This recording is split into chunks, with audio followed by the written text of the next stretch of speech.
This is the Unscripted Podcast. So there's this guy named Deer Neck. Is this a Jerry Clower? Well, it could be. City? It could be almost. But so old Deer Neck, I'm actually kin to him? No, no.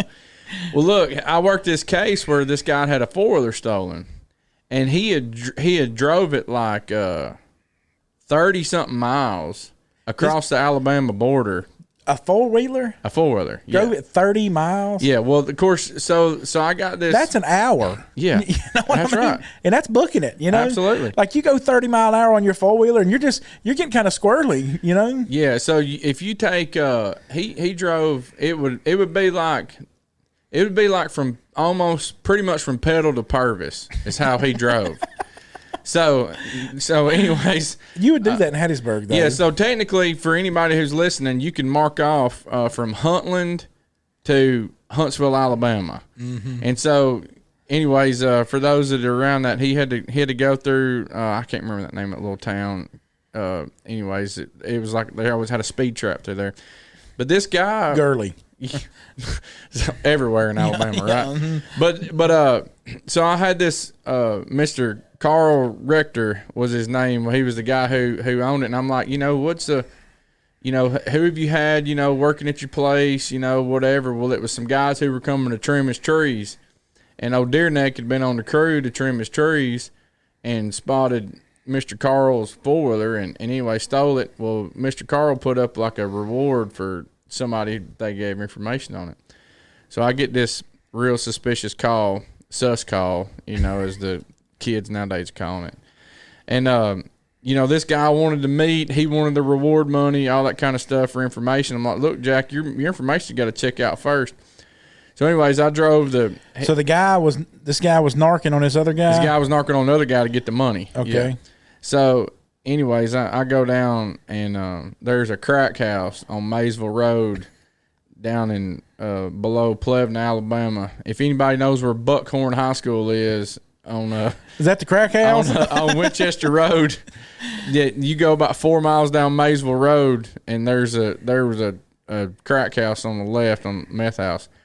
Chris, he stole like a $4,800 Arctic Cat 4-wheeler. Drove it 30-something miles or more, I don't know, through the middle of the night. With the lights on? Sold it for $100 worth of meth at this house. That's crazy. And so I pull up, and Blackjack is the guy who's running this house or whatever. And I had 2 Madison County Sheriff's deputies with me. And I said, look, guys, I'm just going to tell you. Actually, no, I didn't have anybody from Madison County.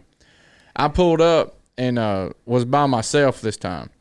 And I said, I had it was me and one other guy. It was one car. So anyways, we pull up and I tell these guys, I said, listen, I'll tell you what.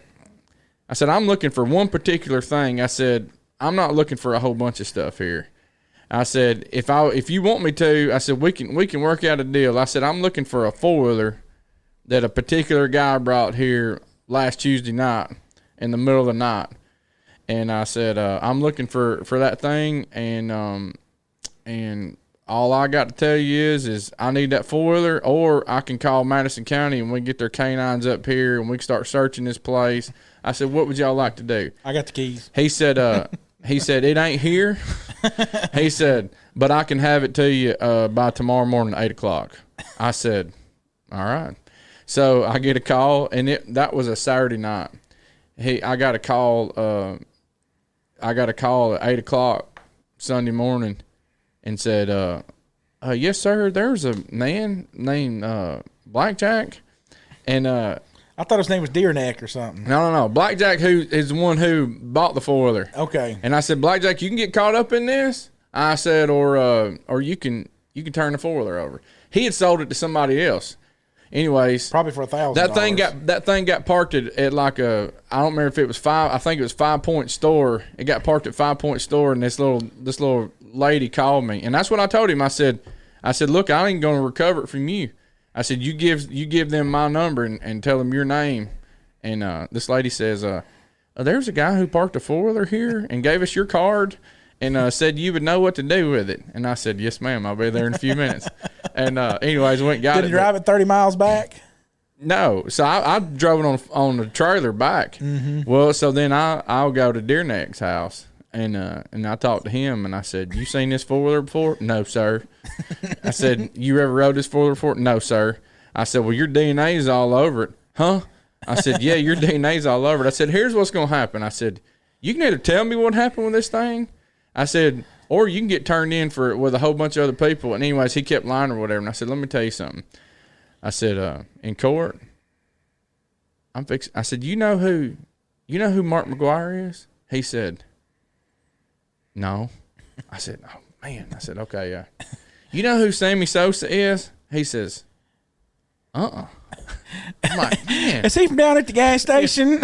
I said, "Do you know who Babe Ruth was?" He said, "Yeah, home run hitter." I said, "Let me tell you something.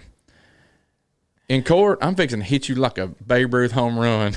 And I said, you can either tell me the truth and I'm gonna ask the district attorney to go easier on you, and you can tell me where the rest of the stuff is, or anyways." And so he ended up giving me a confession over it. But yeah, man. So do they really go easy on them when they do a confession deal? I did, because I would go to before the judge and say, I could tell the judge, "Listen, this guy lied for me." Right. What was his name? Yeah, Deer Neck. Deer Neck. He lied to me this whole time, and I had to pull teeth when he was given the option. He lied about it, blah, blah, blah, and then now here's the stuff or whatever. Or I can say, before I even go to the judge, talk to the DA and say, "Look, if you get the chance to work out a deal with this guy, here's what happened. I came to him and he tells me the truth about it. We got everything recovered. And so I want you to consider that, And so then they would do a plea deal with him. So isn't that a hard concept? I mean, like as far as, because there's this, it's a hard draw because there's a standard you got to hold as a cop, right? Can cops lie? Yeah, legally. So they can lie, like you can say, like you can say whatever. We got we got your brother in there. Your girlfriend told me that girlfriend told me that you did it. Yeah, you're smoking meth in here in the Kmart bathroom, and you can And but there's a it's hard.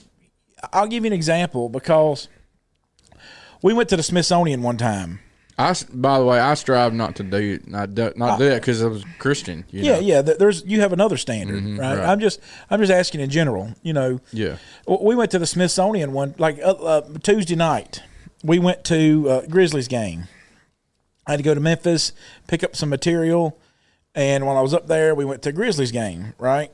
And had several things we were going to do in Memphis that day, anyways. But so I picked up some material while I was up there. Went to Grizzlies game. Well, we get there, and, first thing Jessica, we get out the car. She's like, because I'd called Ben, I said, "Do we have to go through metal detectors?" And he said, "Yes, you do." And so, of course, that means no gun, right. All that stuff. And so I took my gun out, my knife out, all that, and put it in the car before we left. Well, we get up there, and Liam has got his pocket knife, some kind of little Game Boy. Liam bebopping along. Yep. And this is what he does. He takes his fishing hook off his hat, right? He's got this fishing and puts it in the box. And puts it in the tub to send it through the thing. But keeps his knife on But keeps his knife in his pocket and his little Game Boy thing or whatever. Yeah. Well, now the Game Boy, you probably, looking at it, probably would think it's a cell phone or something, just a normal glance at it, Yeah. But the cop, what do you call him, security guard, beep, Liam goes through, and he's like, "Go back through, check it again." Beep. And like, I'm standing there, I'm like, "Liam, what is it?" He's like, Liam's got that deer in the headlight look, and he's like, I can see him now. He don't know what to do, because beep, beep, beep, beep. And this old guy, he thinks I'm going to jail. yeah, he said beep 10 times. I'd have loved and to the old guy's like, camera. What is going on here? What do you have? I was like, "Liam, what do you have in your pocket?" He's like, "My knife." I was like, "Liam, you watched me take my gun out. Why didn't you do it?" He's like, I don't know. I just got to hurry and I forgot. I didn't think about it. And so what we did was we went out in front and they got these little flower gardens, right? I said, "All right, everybody just sit down here in this flower garden right here." And we all sat around and dug a little spot. And it looked like the family was just hanging out at the flower pot. Yeah. Chris is burying it. He won't even walk back to the car. Yeah. Well, it's a long walk. Absolutely. And buried it in the That's when you look, is this a Benchmade knife? No, it was a Walmart Or is this a Walmart special? Right. Yeah, because the Benchmade would have made the walk back. Right. Exactly. but it was a Walmart. And So you dug a hole. I dug a hole and stuck it in the hole and covered it up, and actually I made sure I put gray mulch back on top of it, so it won't like a spot of nice, pretty black mulch, right? And then we go through the thing. Of course, you're like, Liam, just Liam, right? And so we get inside, but it made me, Jessica's like, we're having another Smithsonian Institute problem. I was like, because she reminds me another Smithsonian. I went to the Smith. We were in Virginia. We're only 4 hours from the Smithsonian, and so maybe not even 4, maybe 3.5 or something like that. From DC. Yeah, from DC, Right. and so we could go up and ride the metro in. You could just spit you right out there, Right. which is real slick and easy to do. You ain't no parking in DC, Right. and I'll take my truck up there sometimes and just park it in a construction parking, and it would just look like a regular construction truck, but. So I get to the Smithsonian, right? And this is back when our pocket knives were just like the old-timer folding knives. You remember we all carried them kind of knives like that? And before the... nothing tactical. Yeah, nothing tactical. Just like the ones your grandpa used to cut his plug of brown mule tobacco off with. Mine didn't chew. Mine and my granny did. Matter of fact, my granny used a peanut hull. Yeah. Actually, I never met either one of my granddads, so I don't know. Well, I knew both of mine. One of them smoked a pipe, and the other one chewed brown mule plug tobacco. Yeah. And my granny chewed tubro snuff. She put it in half a peanut hole and held the peanut hole in her mouth, right? One of mine was an elder in the church, and the other one had won a Publisher Prize award for being the greatest person in the world. Mine was he had 2 commendations from the Army for going AWOL. Obviously, I'm lying here. I'm telling the truth. Yeah. No, one of mine was an elder in the church. But anyway. So anyways, we go to the Smithsonian, right? And you go through the thing. Yeah. Beep. And this is long before 9/11, right? So, things were a little bit different back then. Oh, yeah, a lot bit different. So this chick that was running the security line or whatever, right? My knife, you put your knife. She take her job real serious? Listen, this is what she had, okay? There's a certain length of knife that's allowed, okay? It's a certain length of knife that's allowed. And this length of knife, she said I said, how long is the limit on the knife? She told me whatever it was, and I was like, I'm in the clear. Yeah. In my head, because, you all carry the 3-blade lock back, old timer knives, and use one for cleaning your fingernails, one for whittling, you had I still got them in my drawer. Yeah, and then one's a utility knife. Yeah. Well, she said it's X amount of length. So I get up there, and when I put it in my little bowl, it's like, all right, I'll be in the clear. So it goes through the thing. You don't even have a metal detector. You just kind of show what you got, know. She's like, open the blade on it. She opens the blade. She's got a back end of a drumstick. That's what I look, and it's like 10 of them in line right here, right? Standing at a podium, and she barely can. She's just tall enough to get her elbows up on the podium, right? So the drumstick is just eye level with her, right? And she's got this drumstick, not like a chicken leg, but like a bacon racket on a drum. Okay. And she's got this drumstick that the back end of it's got a notch that she's whittled around it. That's the standard. Yeah. Well, if it don't hit the standard, she can beat the drum. She takes your knife. It goes. So what it was mine was about 1/8 of an inch too long. And she said, "You can't bring that in here." I said, "Why?" She said, "It's longer than the set standard." I said, "Ma'am, your stick's not right." She said, "It is right." I said, "Ma'am, I'm telling you. Your stick is whatever if it's anything that I know is measurements." And she said, "My stick is right." And she said, "You can put it in this amnesty pile or you can go back and put it in your car." I was like, "What's amnesty?"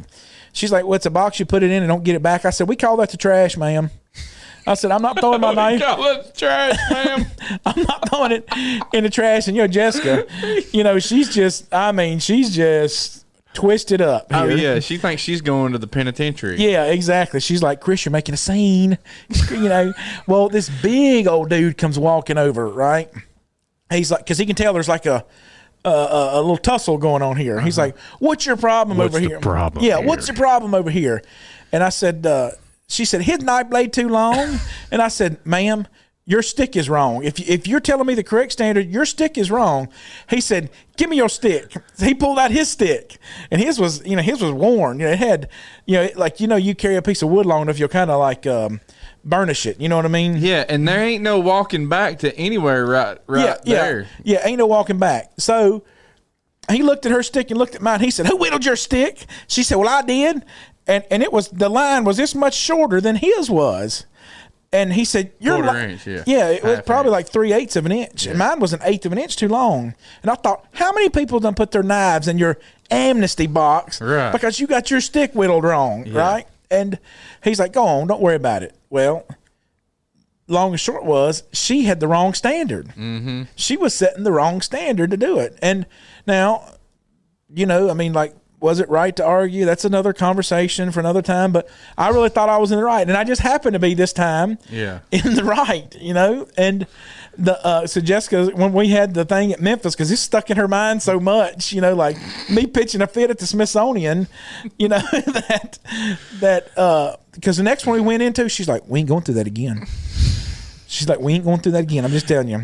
Poor Jessica. She's probably sitting through the whole Grizzlies game going, I know that some homeless person is digging up that knife, and now they're going to commit a murder, and Liam's DNA is going to be all over that knife, and I just know we're all going to the pen, and I know that I'm going to get arrested because I'm his mama, and he's a juvenile, and I'm the only woman that ain't going to be nobody who will take care of my babies. Yeah, hey Ben, Chris is real good with measurements unless it comes to barn doors and tractors.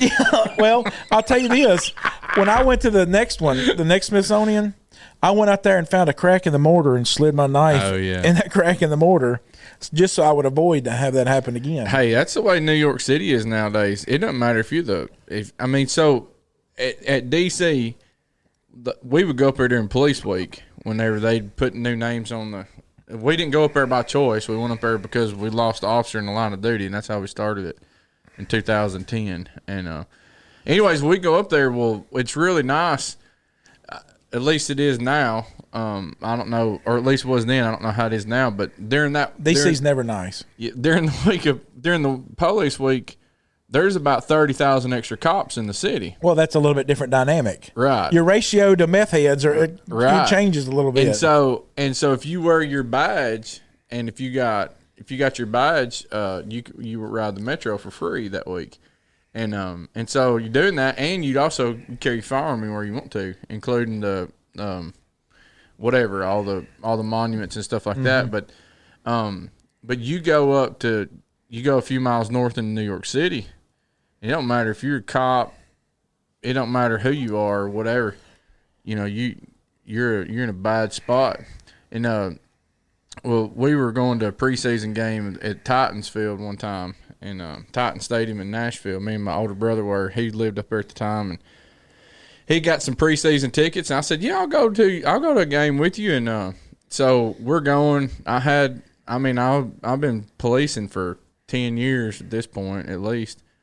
And we're going. We walked. Of course, we parked in the cheapest parking you could park at, and we walked, 2 miles or whatever. Right. And it's like, Brian, we could have paid $5 more, and we could have parked right over there. Right. We just burnt lunch off walking over here. We walked the bridge. We walked across the river, Right. Anyways, a lot of people did it. But so we get over there, and I see it was like, preseason, they're training new people.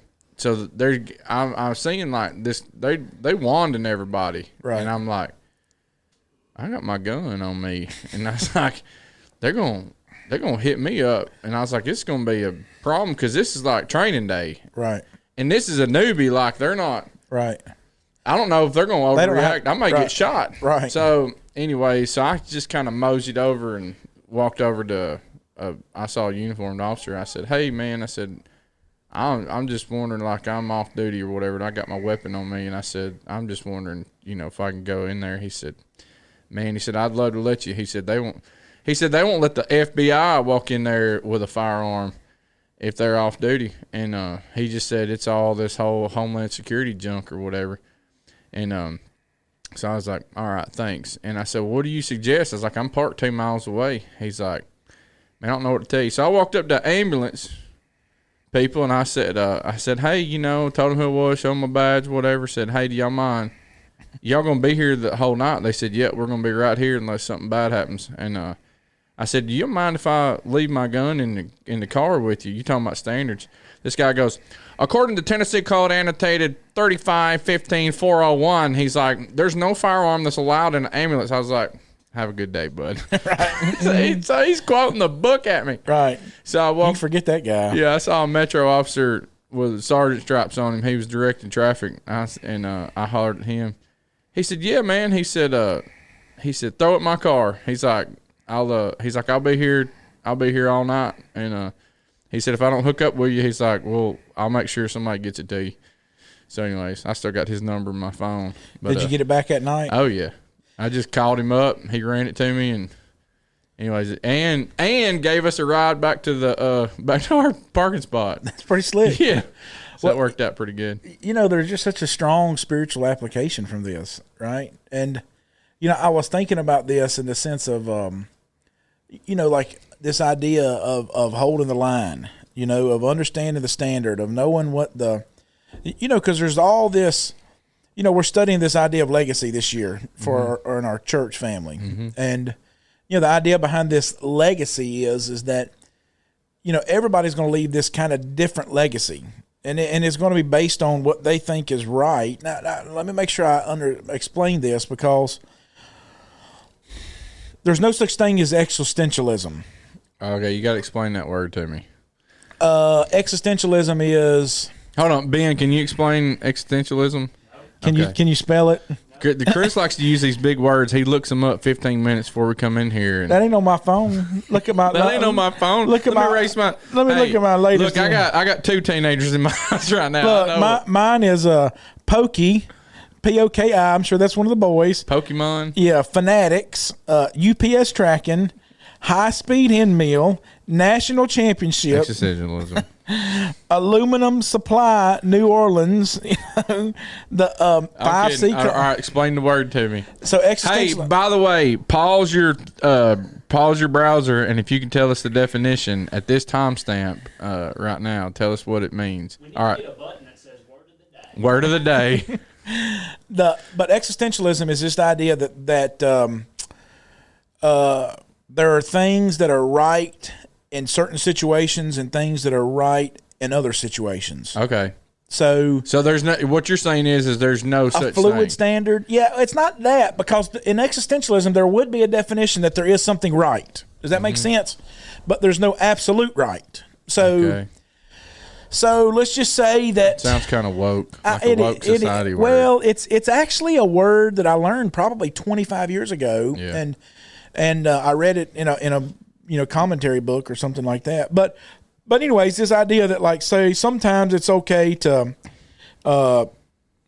let's just say that there's nowhere to go to church on Sunday. So you're somewhere, there's nowhere to go to church, so I'm gonna go to the Baptist church. Yeah. Right? Or well, you got to say, Paul said, I become all things to all men that I might save some. And so there's a time whenever he might have went into the synagogue, even though he didn't synagogue worship anymore, he might have sat through a synagogue service. That's right. So that he could have the opportunity to speak the truth. Yeah, and it's like I had a brother back home one time that actually he spent one whole quarter of Wednesday nights going to and this was a great brother. He spent one whole quarter because we studied all these denominational doctrines. Mm-hmm.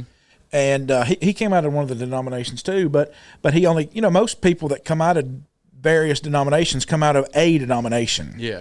And so they usually have experience with two then, right? Yeah, because you come from this church to the truth, church. right? To the Lord's church, or you come from this one to this one, right? And they usually don't have the brevity of all of them. Well, he spent every Wednesday night for a quarter, going around to all these various denominations, just listening to their assemblies and stuff like that. And I'll tell you what John told me in the end. He said it was a waste of my time. Mm. But this idea of existentialism is that sometimes it's okay. Like I can say cuss words here, but I can't say cuss words there. I can say them when I'm around my buddies, mm-hmm. right? But I can't say them in front of Miss Mary Johnson, who's 95. Right. That's existentialism. Well, and so that's not what I mean by this legacy of existentialism. What I mean by that is that every person's going to have their own circumstances in their life that they would utilize and use to leave their legacy. So you've got 3 boys and a girl. Mm-hmm. I've just got 3 boys. So my legacy will look different than yours will. Yeah. And if I had no children, it would look different. If I had whatever, my circumstances, and what I mean by that is that I've got to make sure that the standard that we're leaving, God gives us these rules. Like you ever look at the Uniform Tax Code before? Yeah. I haven't. It's not like it's 10,000 pages. You know what I mean? Like, yeah. No, I mean I look at specific things. Yeah, but why? Like we should be able to do our taxes on a note card. Yeah. Like you make this amount, you pay this amount, you make this amount, you pay this amount, right? And that's the way it should go. But no, they do all these, like if you do this, then that. We have to pay somebody, right? Yeah, who's the senator from Texas? That's what he was running on years ago when he was running against Trump. Yeah. Ted Cruz. Ted Cruz. Yeah. So, but anyways, long and short of it is that God gives us this, I don't know, for lack of a better term, this book. That's the standard, right? That God in the beginning, when he told Moses, and Jesus stitches it up in the Revelation letter, that don't add to, don't take away. Yeah. These words that I tell you, commit to your children, all these things that Moses and God goes through as we go through this Deuteronomy 4, Deuteronomy 6, Revelation 22, all these things God is trying to get us to see is this standard. But there's this thing that happens is that it's so hard to understand just a rule. And sometimes, you understand what I mean? Yeah. Like for example, there's no "don't beat your wife" verse. Right. It's not in there. But it is, husbands love your wife as Christ loved the church. So what God does then is he has to demonstrate to us what love is. Right. What love is. And not say, don't do this, don't do that. It's interesting that you bring that up too, because like I literally had a conversation with one of our sisters in Christ this Sunday night. She wanted to beat her wife? No. Just talking about, no, not at all. But her wife's not strong enough. No, I'm just kidding. No, she doesn't have a wife. But no, I was talking to her. She asked me, she's like, why did you bring up my conversion story to college students? And I was like, well, because you're important. And I said, you're an example of joy.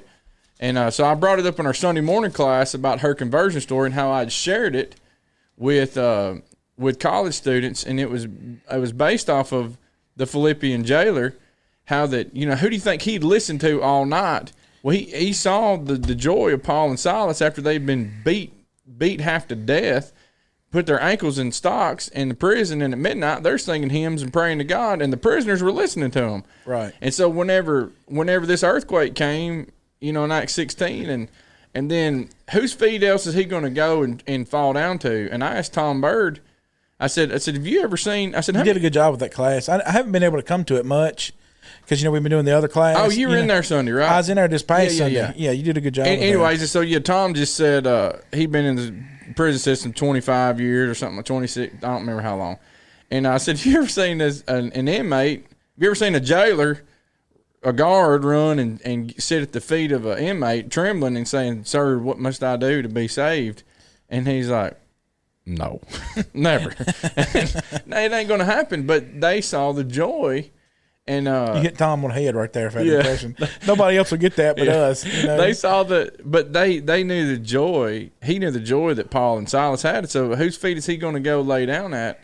And he craved that joy. Well, so that sister that I told the story about, she asked why I brought it up to college students, and I told her exactly why.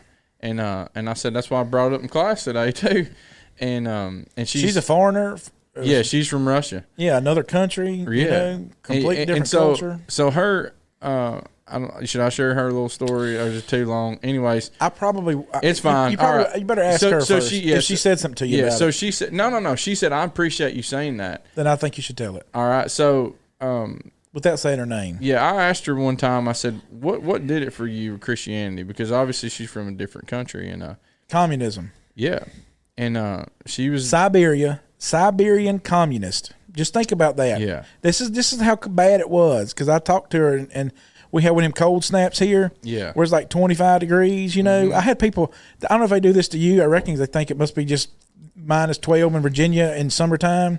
But I had them calling me saying, hey, it's going to be 25. You reckon my pipe's going to freeze in my house tonight?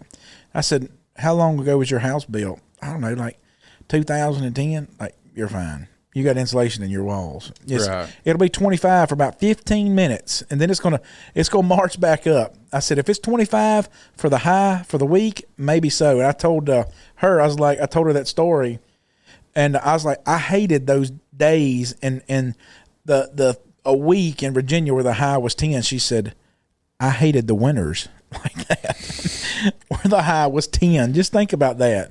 You go all winter long, and the warmest it gets is 10 degrees. Yeah, it's crazy. And so, she's a communist, Siberian, right? Here we go. Atheist, keep going. Yeah, so I said, what did it for you? And she said, well, these missionaries had came from, I believe it was Mount Juliet, Tennessee, or Smyrna, Tennessee. And she said they're in the middle of Siberia, wherever she's at. And she said it was freezing cold and snows everywhere. And she said, we're cold in our house. And she, they pump the heat into the houses there? No, I don't. So in Russia, it's very that's why they didn't fight in the winter. They just started fighting again in Ukraine. You know that? Yeah, in the springtime. Or whatever. Yeah, and it's because they literally have to pump hot water and heat into the houses. They're that governmental controlled. Wow. Just think about us. So us. they have like the radiator heat or whatever. Yeah, just think about us that make our own heat in our homes. Right. Just think about such a difference in the way that we think and the way that that's communism. Yeah, that you have to depend on the government for your heat. Yeah. Just think about that. Not just your power, but your heat too. Mm-hmm. Your hot water. And you'll freeze to death over there. Dead, quick. son. DED. Dead. That's why it's such a huge deal. So go ahead. I'm sorry. So no, that's fine. And so she's like, it's freezing cold. We're cold in our house too. But she said they came in and they're so freezing cold. And she said they're kicking the snow off of them. And she said we're just so miserable. And she said they had so much joy. And she said I was sitting there as an atheist. And she said I envied their joy. And she said that's what turned me on to the gospel. And so. So she asked me Sunday night, why did you tell my story or whatever? And I said, well, because it's important. And I said, you got all these college students today who they're wanting to end their life or they don't know where to go next or whatever. And I said, and the whole message of that night at the church was you are the sermon. And what if everybody in the church was just like me? Would anybody experience joy? Would anybody experience all these different things? And so her joy was contagious. And so she said to me, so many people, this was the conversation Sunday night, so many people see the Bible as a rule book. And she said, I have never looked at the Bible as seeing it as something that I can't do something now. Because of Christianity, I'm no longer allowed to do these things. She said, Christianity is so liberating. She said, I'm completely free to the point that it's such a joy to serve God in whatever way He wants me to serve Him. Ain't that an awesome thing? Oh, man, I'm just emotional thinking about it, Yeah. And that's what the Lord's, drawing with is the truth and the truth will make you free. That now I am completely free. It's not about the shackle that the world has, but I'm free from all these changes. Because the world is an ever-shifting sand. It's just always going to change. And so you think about, like, this idea, Paul and Silas, at some point in the night, they went back to prison. Yeah. Yeah, that's right. Uh-huh. I know you're going to bring this up Sunday. Yeah, they're still there. They're going to go. I mean, like, if you look at this account in Acts 16, and, this is a powerful account, and really and truly, there's Paul is kind of exercising his right, kind of as a Roman. Yeah, as a Roman. And that's the same thing I was doing with that girl, at the Smithsonian. Like, no. You've just got the wrong standard. You just missed the boat here, not me on this. Sometimes I miss the boat, right? Yeah. Like I always tell myself, if I ever get pulled over for speeding and I won't speeding, I'm just making up time. It's not like I'm not guilty of it. Yeah. I just didn't get caught them other times. Mm-hmm. Well, Acts 16, when this guy at the nighttime, they wash them, same out of the stripes. I think your story is exactly to what Paul went through. with your knife and him getting beat on the back. Hey, you know what? I almost listen. Let me tell you how close I was to this. Don't cut me, Chris. I was so upset with that girl, and of course, this is a long time ago, and Chris has grown a lot. I almost stabbed my knife in the podium and snapped the 1/8 of an inch off the end of it, and left the tip in there and took the knife with me. That's how. I mean, that was going through my mind, and that was pre 9/11. That was. Over 20 years ago, a very immature Christian Chris too, and so, but Paul and Silas, the foundation of the jail is earthquaked, shaken in such a way that the chains are loosed. Mm-hmm. So you think about this: if you wanted a divine stamp of approval for leaving, you got it. Yeah. Prison doors are open. The prison doors are open. So there's a miracle that happens, and the chains are loosed. Mm-hmm. So they're loosened in such a way that however they had them fastened to the wall, it's not like they had tap cons back then, but however they had them fastened to the wall, they're loosened. So this is a divine stamp of approval, as it were, that Paul, well, people say, well, Paul was just, he was obeying the laws of the land. Well, I'm just going to tell you that when God steps in, you don't have to worry about those laws anymore, right? Yeah. So God steps in here, but Paul stays. This is what's a lesson I think Paul shows us here. The verse 34, when he had brought them into the house, he set food before them. He rejoiced, having believed in God with his whole household. And when it was day, the magistrates sent officers saying, "Let these men go." So the keeper of the prison reported these words to Paul, saying, "The magistrates have sent to let you go. Now, therefore, depart in peace." At some point, Paul had to go back to prison. Mm-hmm. At some point, I don't know. Yeah, they went and studied. So you got from between midnight and daybreak, they do this Bible study with this guy. They speak the word of the Lord to him, 32, him and his household. Took him the same hour of the night, washed their stripes, and immediately he and his family were baptized. So this guy's converted in the middle of the night. And it's scriptural to start, to have dorm room Bible studies, middle of the night, wherever, prison Bible studies. And well, verse 37 is a key to this. They have beaten us Romanly, uncondemned Romans, right, have thrown us into prison, and now they do put us out secretly? No, indeed.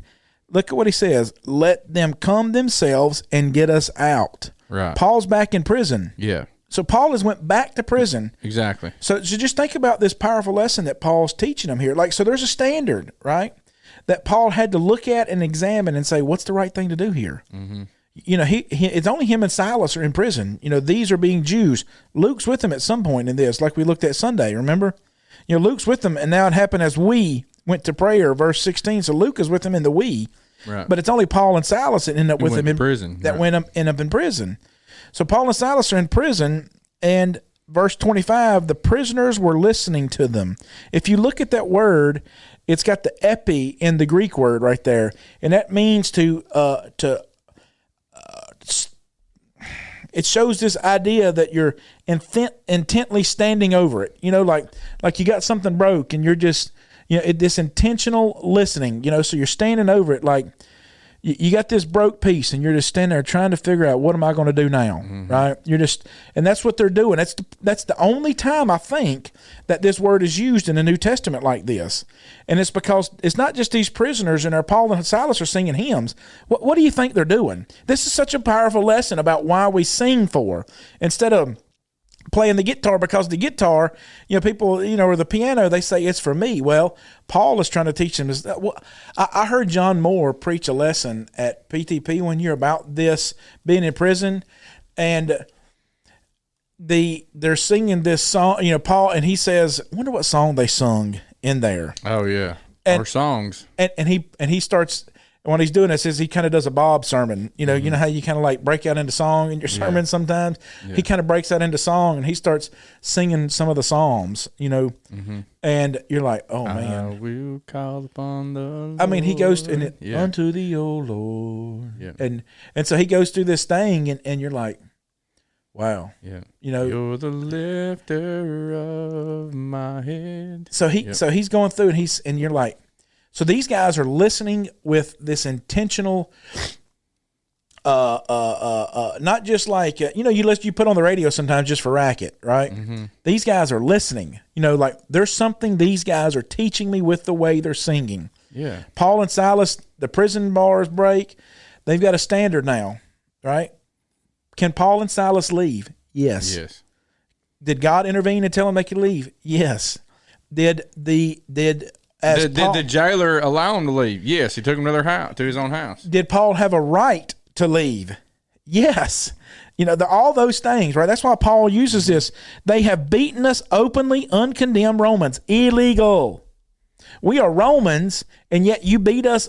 You didn't, as a Roman, Paul was from Tarsus. Mm-hmm. That was a unique thing. Tarsus, Saul of Tarsus. That's a free city. That was a city that if you were born there, you were a free citizen of Rome. So Paul is a free citizen of Rome. He enjoys the citizenry privileges, which that meant, like we were talking about earlier, there's certain unalienable rights that they were born with. Well, no. You guys beat us. You condemned us. You imprisoned us as Romans. So Paul says, they did that thing. Let them come out here and get us out. Why are they out? Because they went back. At some point during the night, I don't know what it went like. I don't know what they sat down and ate. Mm-hmm. He set food before them and rejoiced. I don't know what a Roman Philippi outpost they would eat. But I know that this was a fellowship meal right here. Oh yeah, they're low to rejoicing. But at some point during it's scriptural. We should have food after every baptism. Amen. There should be. He and all his family were baptized. Now he brought them out in the house, set food before them. Hey, if we're going to be scriptural about it, then the person that you baptize is supposed to feed the preacher. That's right. Because my wife, whenever we have somebody over for Bible study, it's scriptural. It should be a standard. Does your wife ask this question? Are we feeding them? Well, always. That's what Jessica asked me. Like when somebody comes over for Bible study, like, am I feeding them? Mm-hmm. She needs to know, like, what do I need to do? She wants to know ahead of time. Right, yeah. Exactly. This is the... Sometimes I tell her, like, look, they ain't no ahead of time. Like, yeah, they coming. This is funny because this is the opposite, right? I don't know about your wife. That's hard on mine sometimes. Like, oh, yeah. Yeah, absolutely. That's why she asks it. Right. That's why she's like, can we schedule the Bible study at like 6:30? Because she's like, then she thinks that that's a reasonable assumption that people will come to. It's past eating time. Right. Like I don't know how y'all eat, but we eat about 5 o'clock. We eat anytime. And so it don't matter if it's 9 o'clock, 5 o'clock. No, we usually eat we're like old people, you know, and Jessica, she's like clockwork, buddy. She's going to eat breakfast in the morning. She's going to eat, even if something happens and we don't eat breakfast until 8:30, 9 o'clock, if it's 11:30, 12 o'clock, no matter how big of a breakfast, she's like, hey, it's lunchtime. Yeah, and here's Paul's such a good example. So the standard is he's a Roman, and he's a Roman. He's entitled. Entitled that the fact that there should be court proceedings to go through before he's beat. Right. It's perfectly legitimate for him to be beat. He can be beat all he wants. But it was not an illegal, like you pull somebody out the car as a policeman, there's a time and place that you got to put knots on somebody. You ever had to put knots on somebody's head before? Huh? Yeah, see, right? There's a legitimate time that's called for, right? There's a time when force needs to be used. Yeah, But all those are set in guidelines, right? In standard, right? It's not like you just, you fighting with Courtney coming down the road on the phone. Did you say us? Did you say us? No, I'm just kidding. But yeah, so I don't have the right to lay my hands on her, but there's. No, I'm just saying, you fighting with her, you're all twisted up mad. This next guy you pull over for some reason, mouths off to you. You don't just get to drag him out. You just get to drag him out for no reason. With your extendo-wand. There was a guy who tried to kill us. He was every story starts out good. It's a guy trying to kill me. Well, he was. We got called. It was a domestic violence, and the girl got out of it. He was staying at the camper park and had his fifth wheel or whatever pulled up the camper and living there, yeah. And so he had he was living in his camper like a house. Yeah, and he told her, like, you ain't getting out alive. Well, she made it out somehow, and she's like, he said when the police come to arrest him, like, he had federal warrants for him. But also, now he's got a domestic violence charge. She had What's a federal warrant? How do you get a felony warrant? Okay, so felony's federal. It's technically. I just don't understand this stuff. Yeah. Anyways, So it's a We can talk about it some other time. right. But anyways, a felony charge means that it can go all the way. It can go all the way to Supreme Court. Okay. And so it doesn't mean that it has to, but it can't be disposed of in a smaller court, in a municipality court or a general sessions type court. It has to be disposed of in at least a circuit court or above. I know that's all weird, but I still don't understand it. So yeah, go ahead. So, anyways, a city judge can't dispose of a felony. Right. Oh, okay. I got you. He can't just say we're going to let that slide. Yeah, we're going to let that slide, bro. No, it's got to go through the proceedings or whatever. Right. Okay. I got Now, you. he can establish that there was probable cause and then bound it over. Right. Anyways, so long story, this guy was he had warrants on him. She said if he shows up, he said when the police show up, he's going to pour acid on y'all. He's going to pour muriatic acid on you. Man, he's committed, ain't he? So so you talk about, I mean, that's all right, I got on bulletproof, but acid is calcium seeking. You know that? Yeah. No, I mean, all I know is it burns. Yeah, acid is calcium seeking, so it will burn through anything, especially like certain types of acid. Yeah. We used it at work, and if you got a drop on you or whatever, it wouldn't stop till it got to the bone. Till it got to the bone. Because it's calcium seeking. So they called out 4 of us SWAT officers to go with the deputies to go get this guy. And so I'm sitting here looking at everything that I've got on, and I said, I may be burned to the bone, before the night's over with. And so, anyways, we knew that going in, and so we might as well just say he's going to shoot y'all when you show up. So anyways, we go and it was, which might be a little bit easier. We knock on the camper door, and as soon as the second knock happens, the door catches on fire. Eh? Yeah, he's throwing acid on the door. He ignited the door with some kind of solvent, with gas or something like that. What I didn't know until later, and a guy named Charles Keller saved all of our lives. As soon as the fire started, we're dealing with the door. Well, my team leader, he should have been 4th in the stack, but anyways, he knocked on the door and he thought he did something somehow to make that door triggered it. He triggered it because he tapped on the door with the Halligan tool. Okay, it's a spark resistant tool, right? For that reason. Anyways, he felt obligated that I got to get this guy out because now we've initiated this thing. Fire. Anyways, so he starts tearing the door apart and trying to get it open. Well, this guy had the doors tied and all this kind of stuff, had it barricaded up. Well, we start getting the door open. They swing out on campers, though. They swing out. So that's why he had a Halligan tool and not a sledgehammer. Mm-hmm. So we were going to pry it if we had to. And so, he had to at this point. Yeah. So I'm saying, don't go in. And I'm literally got my team leader by the belt trying to pull him back because, don't go in there.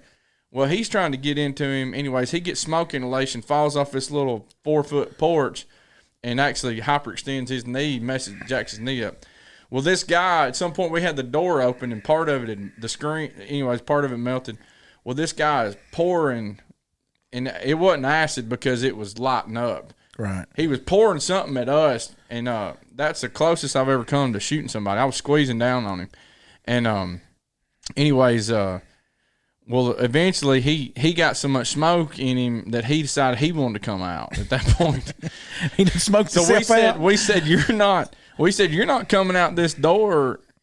And by this point, it's a window, and it's a camper window. Right. You know how big it's kind of like that little MRI tube you talked about. Yeah. And so he said, I want to come out. I want to come out. Well, he couldn't come out the door because it was on fire.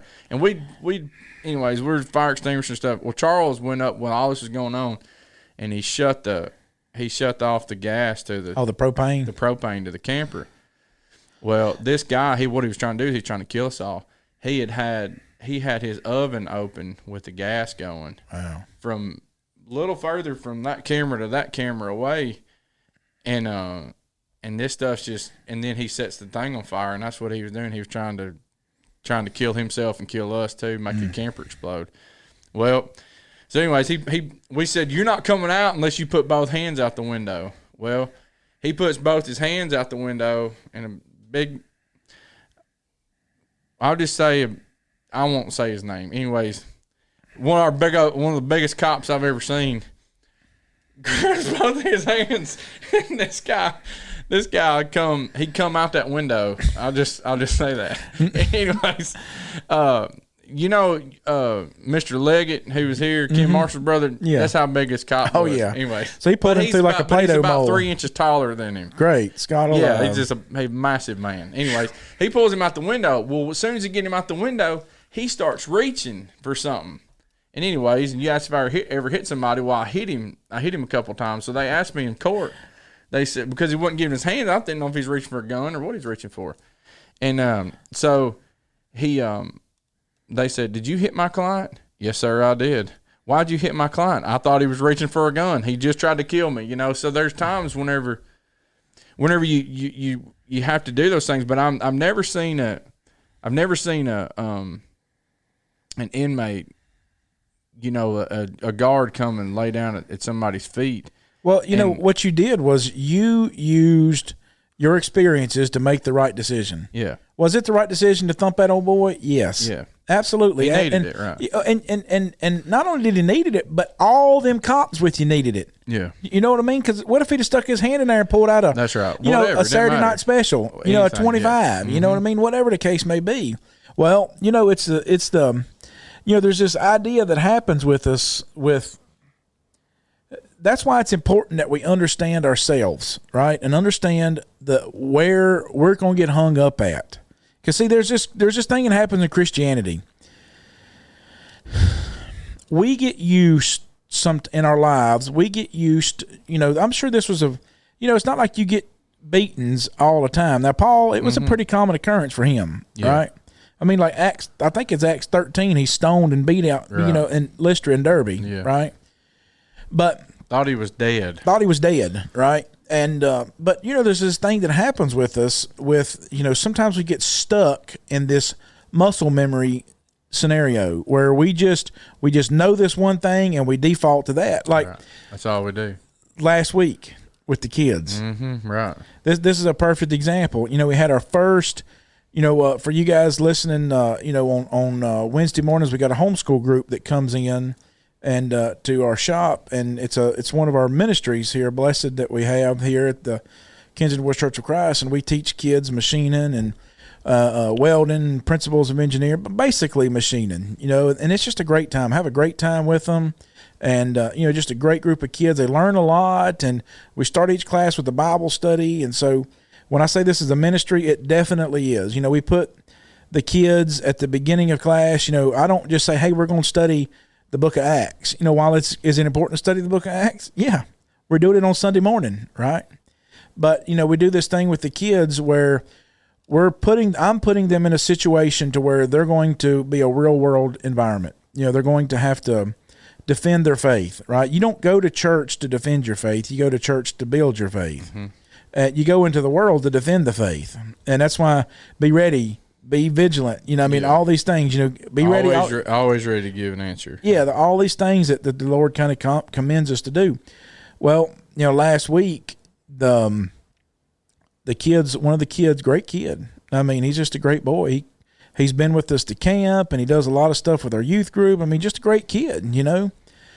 They were single point threading on the lathe, and it's kind of a pucker situation doing that anyways. I'm not gonna lie. You got split second that you got to stop this thing. If not, something cataclysmic will happen. Mm-hmm. Well, him and Aiden, my oldest boy, were standing there, and what happened was he took his hand off the lever. So you don't use this lever you only use this lever for threading, period. That's the only thing you use it for. So you don't thread all the time on a lathe. Right. Well, he's over there threading on a lathe. We took his hand off the lever. When you take your hand off the lever, then you realize. You got to find it again. Exactly. He realized I'm getting close. So what he did was he starts freaking out because, I told him, I used to say this in the shop. Well, that if you walk into any of the machines in the shop, the biggest button on any of them is the emergency stop button. But we never hit them.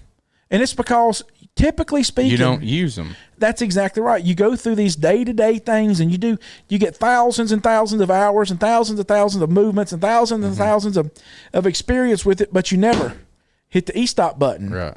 Because usually the e-stop button is for when stuff is going bad. Yeah. Well, The e-stop button is really for whoever the neighbor is or the guy walking by, and he goes over and he sees something bad, and he's like, I got to stop this thing, and he just sees the big red one. yeah, and so That's one thing I love about a table saw. The e-stop, it's the normal stop. It's the red button. and so on machinery, it's not right, and there's a lot of reasons why, and I could go into explain to you why it's not. Sometimes you just need to back it up, whatever. Yeah, there's just a lot of reasons why it's not, but it's there. Well, this poor kid, man. He's threatening. He gets, and next thing you know, I hear bye bye. I mean, it sounds like somebody shooting a minigun in the shop, and once it starts, it gets louder, and I know what's going on. I know instantly. I've heard this so many times that I knew exactly what it is. Both of the kids there, my son, who arguably's got probably 10 times the amount of experience on a lathe than all the other kids in the shop, right? Him. He's screaming at the other kid, not screaming. He's like, "What are you doing?" Fill in the blank, And that guy is freaking out. He's trying his best to grab the handles, to grab the lever. He's not going to overpower this machine. He's not. I mean, it's designed to cut metal, right? So just think about how much pressure it's got to do that. You ain't going to overpower, no matter how big and bad. You're not going to do it, right? You may break one of the knobs off of the handle, but you will not stop it from moving. Well, he's pounded up into the chuck, and I mean, this poor kid, you can tell his heart is going like an epileptic rabbit with the hiccups over there, and he's just having a fit. Well, I get the machine stopped, and I was like, okay, boys, we're going to pump the brakes for the rest of the class. We got to stop and talk about this one. Well, you hate that it happened to him. We're going to spend the rest of the time talking about your mistake, unfortunately. Right. But it's because we need to talk about what happened. And they've done some stupid things before, and I've kind of chewed their tail about it. Mr. Chris, you do something stupid, I'm going to chew your tail. And that's just the way it works. But the good thing is, get ready. That's life. Yeah. But the good thing is with Mr. Chris is when you're done, we pour it out, and next week we start all over. Next time we, not this one, Ben. It was so bad, Chris had to take a week off and go to a Grizzlies game. It was pretty rough. Well, it was about $500 and stuff that got tore up, and if it would have went south bad, we're talking about really just a complete destroy. Complete. About 25 minutes before that, me and Chris are out there talking to a lady about the gospel and the course and all that kind of stuff. Chris is like, I just saw him, he had his hand on his hip talking, probably these last couple weeks have cost me, and he named out the amount of money. Which, by the way, if you want to donate to a good cause, you can hit up the church here and make a donation for the Next Tech program, because a lot comes out of Chris's pocket. But anyways, Chris said it cost me about, I don't know, $1,500 or what. I don't know what it had cost him in the last few weeks or whatever. Lo and behold, he hit another $500 hit. Yeah. 25 minutes later. Yeah, and the reason why it happened is that, number one, right, they only had this narrow scope of what of the way they operate, right? So that handle, I can take my handle off that, leave it threading, walk away, and come back. But the reason why I can do that, experience. I've done it 25,000 times. I mean, I was fixing a part for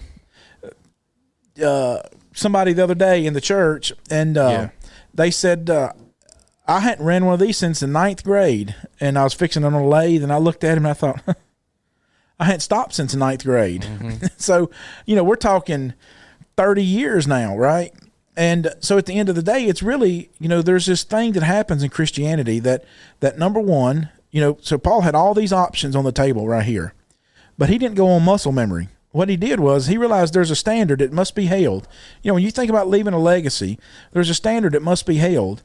But we've got to be the kind of people that can see all of the plays that are on the table. And what is the best one to take? What's the best play? What I did was I went over there and I didn't hit the e-stop button either. I turned the machine off and moved it off the chuck, because I knew that was the only way. No matter what, if I hit the e-stop button, because I know what happens when you hit the e-stop button, it's going to turn it off. So I turned it off and moved it. Either way, you still have to do the same thing, right? I turned it off and moved it off the chuck. Well, the kind of people, when we're talking about this standard, right, there's this, sometimes we got this optics on the right thing. And I mean, the right thing is always the right thing. There's never a right time to do the wrong thing. But, when you think about leaving a legacy, your standard that you're going to leave behind, well, that's going to be specific on what your circumstances are. So that's why God gives us all these people that we can look at. All these stories, accounts of Paul and all these people in the New Testament and all these people in the Old Testament. I found a really awesome one this week. Sometimes I'll find these little ones that just blow my mind. We were studying Joseph last month. Mm-hmm. In Genesis 50, you remember they embalmed Joseph, and he tells them in Hebrews 11, he says, take my bones. Take my bones with you. Well, he's embalmed as a mummy, right? Mm-hmm. Joseph is mummified. Mm-hmm. He's number 2 Pharaoh, right? Right. He's Joshua 24, like the last 3 or 4 verses of it. Look what it says there. I looked it up again this morning because I saw it. Now remember, Joseph in Hebrews 11 is not accounted for faithful because of all the events he went through. Right. Like all the, why Isn't that crazy? Think about it. Yeah, all the things that Joseph did. You know what he's called faithful for? Because he instructed them about his bones. Yeah, he said, when y'all go back to Canaan, when y'all get to the place God said, I need you to tote my bones out of here with me. That's 400 and some years you're going to go through here to get there. This ain't like, and hey, don't forget this in a couple weeks when y'all leave. Like last night, we left the student center. I got lunch for a boy today. I carried some food over because he didn't get to stay. I'm studying with over there. I carried it home with me so that I could make sure that I brought it back for him for lunch today. Well, guess where it's at? It's at my house. I had every intention of bringing it, right? Mm-hmm. Then when I got here, I thought, man, I forgot his food. Well, you know what I did? I forgot that I know that I'm so forgetful that what I did was before I went home, I brought the food over here and put it in the church. I had forgot that I had pre-planned that I'm going to forget. Just think about how bad of a forgetful person you have to be to do that, right? Well, in Joshua 24, there's this really awesome thing that happens. Now, Joseph is accounted faithful, but he says, look, when y'all leave Israel, y'all take my bones home with you. When y'all go back to Canaan. Now, you got 400 years that you're going to wait before this happens. And in Joshua 24, now you remember the last night when Israel leaves, this is a hasty retreat or escape or flight or whatever it is, mm-hmm. right? This isn't like Israel's going all of a sudden and they're like, all right, let's start packing, like when you're going to move. Yeah. You ever started to help somebody to move? And don't you hate the worst ones? I hate them all, but go ahead. Yeah, the worst ones. Man, when you got to pack their stuff. When you got to pack theirs, when you're picking through their panties. I love it whenever they were my close friend. I was like, man, I know we're going to be packing you too. Yeah, exactly. No, I give them instructions. I give instructions kind of like Joseph did. I'm like, listen, we're going to move you, but unless it's in a box, we ain't moving it. Yeah, well, I hate the ones that you show up and they're like, okay, let me get my boxes together. You're like, are you kidding me? Like, I helped you move, not to pack, right? Well, Joseph, when they leave Israel, Bob, this is a you remember God tells them, like, you eat the Passover tonight with your belt on, your sandals on your feet. Yeah, your britches to go on, right? Yeah. Well, here's the thing, man. Joseph gave them instructions to carry his bones out. 400 years. Joshua 24, verse 32. The bones of Joseph, which the children of Israel had brought up out of Egypt, they buried at Shechem in the plot of ground which Jacob had bought from the sons of Hamor, the father of Shechem, for 100 pieces of silver, which had become an inheritance of the children of Joseph. Look, Bob, the night Israel left, I mean, you got to think, there are only a few left in Israel at this time that were real deal monotheistic, God the Father of Abraham, Isaac, and Jacob believers. Joshua 24, verse 15, remember he tells them, like, you can go back to Egypt and serve the gods your daddies did. Mm-hmm. So, Israel had fallen into idolatry, but there was enough of them left. Joseph had left us such a powerful legacy that he saw it by faith that somebody said the night of the Passover, we're going to leave. We got to go get Joseph's bones. Just think about that. Mm-hmm. That you don't ever see them going back. It's not like they could send off for Joseph's bones. It's not like they could say, all right, look, I know we killed Pharaoh's army, and I know that all the stuff had happened, but some point or another, we got to go back and get Joseph's bones. We forgot about it. No, Bob. Somebody, when they were making haste, somebody grabbed the bones. Somebody grabbed the bones. Just think about that, Bob. Yeah, that's cool. I never thought about it. Think about a legacy that you leave like that, and how far down how many plays you got to see in order for that to happen. And that's I would imagine. So here's the thing, talking about that muscle memory thing, that that kid he grabbed the wrong lever. It's because he's been used to using that other lever over and over and over again. There's literally guys who, I mean, when you talk about law enforcement and people, you know, of course, now you can just watch YouTube video after YouTube video after YouTube video of people who are of police shootings and all those kind of things nowadays, and people are getting monetized. They're making money just off of breaking down those shootings, you know. Anyways, but there's literally guys who they would be in firefights, and they would get. There was a guy who got killed in a Newhall incident. Yeah, that's a kind of the classic one, ain't it? Yeah, he made a reload in his gun, but didn't get to fire it. And then the bad guy, he was one of I think 4 officers that were killed in this incident. The guy came over the back of the trunk and shot this officer in the back of the head. And they're saying, hey, he made the reload. Well, they found his brass in his pocket. And it's like, why in the world would this guy, in the heat of the moment, take the time to put his empty shell casings in his shirt pocket? And the reason is because that's what he did on the range. And there's 911 moments that we have in our lives that will revert back to exactly what we've done before. And it's the same way with our legacy with our children is one day. That's why it's train up a child in the way he should go, and when he's old, he will not depart from it. That word train, I mean, you know what that is. That is a constant, it's not just a I'm going to teach, but it's not a place card. Right. It's an active word. Yeah, what do they call it? Quick startup guide. Yeah, and so you train him in this form, in the way that he should go. Well, how do you train him? Well, it's through discipleship. It's through walking. It's through being yoked in together. Right. And so when you train that child, then when he's old, he won't depart from it. Well, he might walk away for a minute like the prodigal son, but he will come back to it.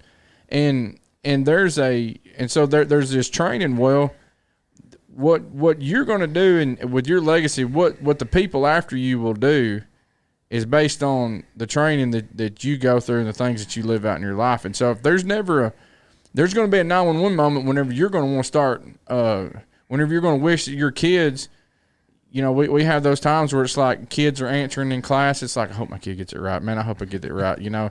And it's like, you know, you work with your kid on presiding before the Lord's table or whatever. And it's like, man, I hope he don't mess up like I've messed up before. You know, I hope he don't say something wrong. And it's like I've done before. Yeah, and it's like, man, I mean, it's a. Don't you do that with your kids though? Like, I mean, like when you're going on the road, don't you just do like rapid fire stuff? Like, hey, tell me why the Bible's true. That's right. Just something, and it's just putting their faith to the test. Yeah, just out of left field. Yeah, and then and I'm fine with being the devil's advocate about stuff, you know, to put them in heart. That's what you do with the kids, you know, at Next Tech. You know, they're having to defend their faith. Well, so with that, your kids are gonna revert back to what you've done and what you've put in a routine, what's been muscle memory to them. The same way that you're going to revert back to what you've put into your life, your own life in those situations. And so when you have a 911 moment, don't let that be the first time that you're searching for a scripture. And that's one thing that we need to do in the church. We need to have more training in the church than just teaching alone. Yep. That's one thing we try to do on those Sunday nights, you know. Yep. And that's a blessing, right? And so, but it goes back to this idea of, you know, while there's a standard. Right. You know, God gives us this book of the rights and the wrongs of things not to do. Really, it's more of the rights than it is the wrong. Yeah. You know, it's really like telling you He gives you the story of righteousness, and he gives you the love story that he gave to mankind through his son. So it's up for us then to have to kind of, and I don't mean like, you know, you can be saved any kind of way. Don't take that away from what Chris is saying. There's only one way to heaven. Mm-hmm. There's only one path to heaven. There's only one access to salvation. All those things I completely agree with. What I mean is that because of life circumstances, everybody will have their own situations that they will have to figure out how to be the best person for the Lord that they can be. Hey, we appreciate you guys' time, and we'll see you next time. Set the standard high.